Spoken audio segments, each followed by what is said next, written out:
Welcome to Cash in the Cyber Sheets. I'm your host, James Bowers, and together we'll work with business leaders and industry experts to dive into the misunderstood business of cybersecurity and compliance to learn how to start making money from being secure and compliant. Welcome to Cash in the Cyber Sheets.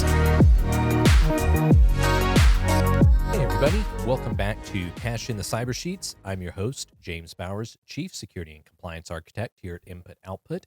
Very happy to have you back here with us today. And so much has been going on that I didn't even realize that we actually passed our 1-year mark of Cash in the Cyber Sheets. 52 different episodes.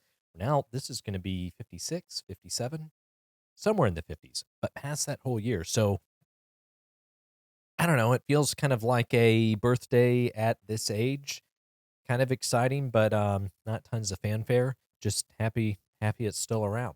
But thank you for sticking with us for the time. And as we've continued to grow and get more set up in Cash in the Cyber Sheets, really excited to see what the next year's going to bring now that we've gotten, I think, a lot of the basics down and just need to live true to the input-output whole thing of be better. So really excited to see what the next year brings, but thank you so much. And as we go into today's episode, I really just wanted to spend a little bit of time today talking about, we're putting a blog out this week talking about data classification policy, what that is, going into some details, and we'll have more on the website, on our, obviously in our WISP.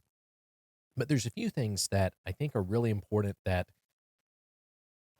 I felt, I don't know, like a little bit got lost in the article itself, and just wanted to dive into that. So not a super deep episode today, but I think some pretty important things of what you absolutely don't want to miss with your data classification policy and why it's so important, and also why we set it up the way we do, a little bit different than other classification policies, a little bit different than other schemas, and why that can make such a big difference in your entire security program. Before we get into that, and since we're now past our first year, please click that subscribe, click that like, wherever you're listening to us at, YouTube, Spotify, Apple. Would love to have your comments. Here's some things that are working well for you, things that you would like us to talk about, and would just like to have you part of the show. So please click that like and subscribe. With that said, let's go ahead and jump in. This is really tying into our article this week. What is a data classification policy? And I am not going to read the article. I'm not going to go into every single little detail, but did want to go into some of the important parts.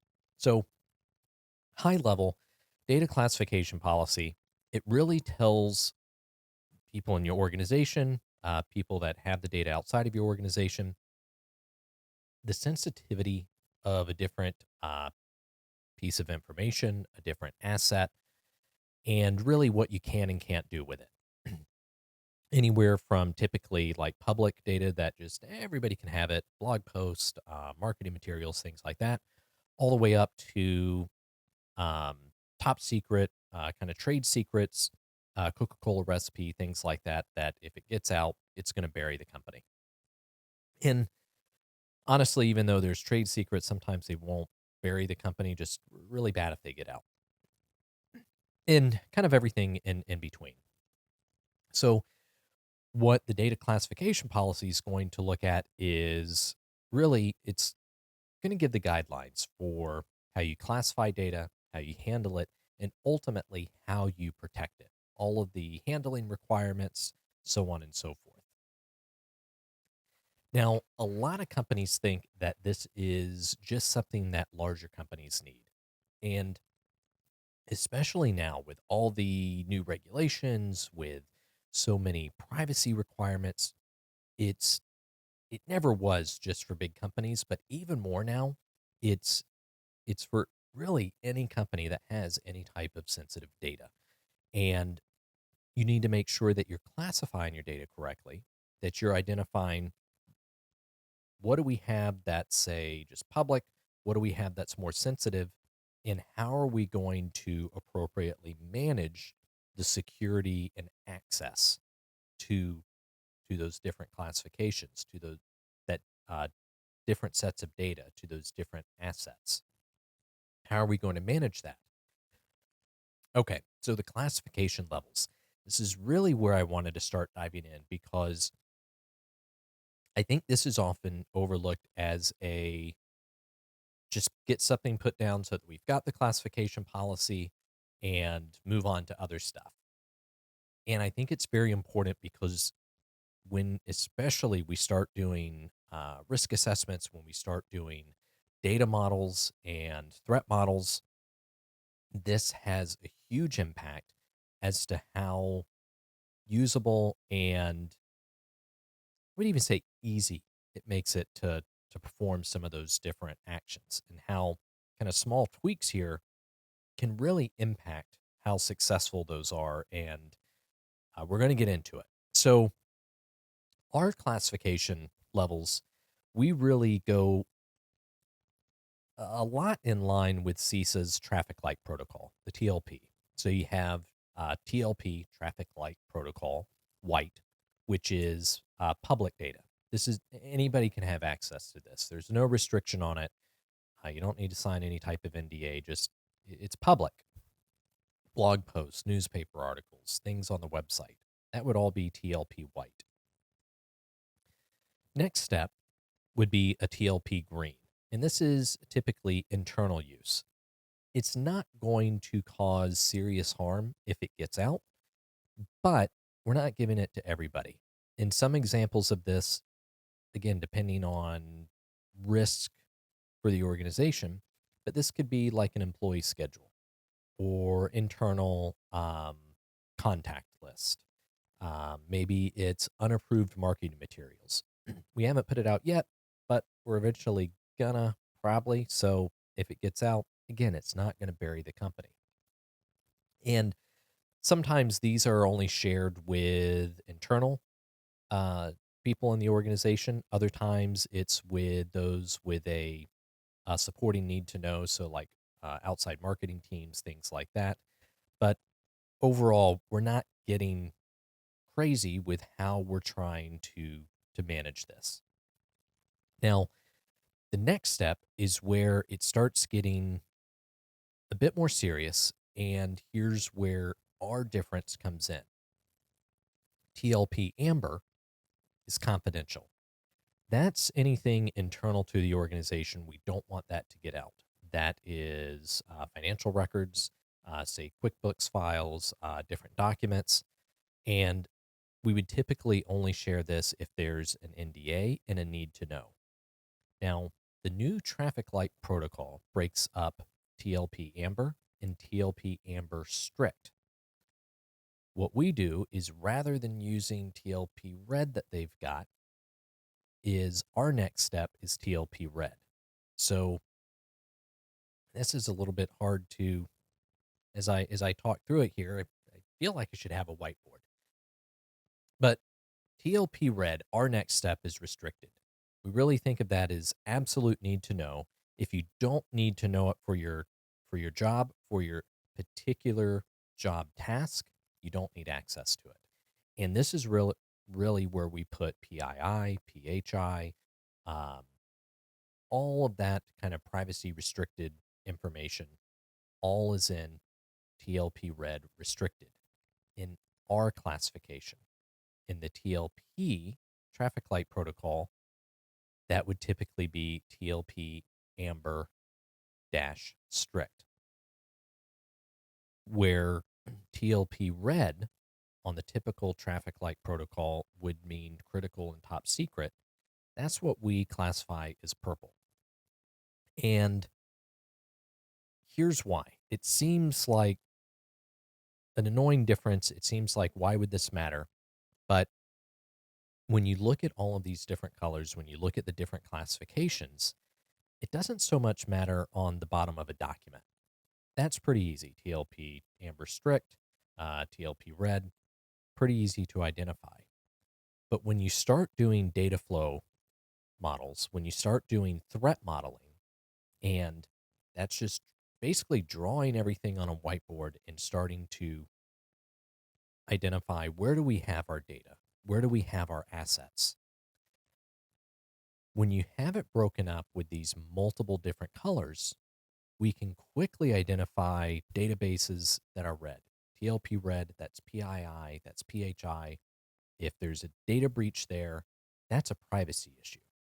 If it's amber, we know it's confidential data, and we can gauge that to see how impactful will that be to the organization. Maybe these databases over here, like Canva, is in a green box to show internal use only, but again, if it gets out, not a big deal. When you use the TLP Amber Strict, or you put too much of your classification into, say, just confidential or into restricted, what ends up happening is when you do your data models, when you do your threat modeling, you just have a lot of one single color. It loses its viability. It's almost like creating a life-size map. You're losing the utility of that classification. Whereas when you break it up a bit differently, and where we draw that line is again between the amber and the restricted, the amber and the red for company private data, PII, PHI, private financial data, whatever you want to call it. When you break it up in that way, you can quickly start seeing just by looking at a threat model, at a data map, where do we have our biggest exposure? Where do we need to make sure we're locking things down? Or if we have a sea of red, how can we start consolidating things to start reducing our risk? And in all of the threat model exercises that we've done, in all of the network diagramming, it always provides much more insight and much more clarity, even just at an initial glance. What do we have? Where's it at? Where do we need to protect? Where are we exposed? That's really the reason that we split it up, that we deviate a bit from the typical CISA traffic light protocol, and why all of the clients that we take through our WISP, through all of our virtual CISO engagements, through all of our consulting, we recommend splitting it up in the same way so that you actually have utility. Reason we've got the purple critical top secret, most companies don't have any of that. They don't have trade secrets like Coca-Cola's recipe or KFC's 13 spices uh, that would put them out of business or greatly impact their viability if it got out. And even if they do, that shows up on a data flow, that shows up on a network diagram, threat model very, very quickly. And you can quickly see, what do we have here? What do we need to test? You can also, when you build your network diagrams, all of those different type of modeling exercises, you're able to quickly pull out, where do we need to audit? You can create schedules. It's just, again, in the many years of experience that we've been doing this, is why I would recommend splitting it up in that way. Whereas if you just go by a strict traffic light protocol, or just typically a 4-layer classification schema, what's going to happen is you're going to see that the majority of all of your data fits in one of those classifications. And again, you just start to lose some of the utility. That's my recommendation. That's, again, how we do things. And if you look at the blog post, we'll have this in the description of the podcast. It'll go into a lot more detail of everything with the data classification. Policy with the structure, things that you need to have in there, the different components like classification, labeling, handling, data retention, even DLP, data loss prevention, or data loss protection, depending on how you want to say it, has a lot of that information. But really, where I wanted to talk today, and we did, is about that separation in the classification levels and why that's so important and how that can make your other exercises, your risk assessment, your modeling, and everything else that you do much more impactful. Thank you very much for listening to us today. Again, leave us a comment if there's things you liked, things you would like us to talk about. Also, always happy to hear about things that are working for you and your organization. Please leave those in the comments, click that like, and until next time, thanks for listening. Thanks for joining us today. Don't forget, click that subscribe button, leave us a review, and share it with your network. Remember, security and compliance aren't just about avoiding risk. They're about unlocking your business's full potential. So stay secure, stay compliant, and we'll catch you next week on Cash in the Cyber Sheets. Goodbye for now. Life goes up and it goes down.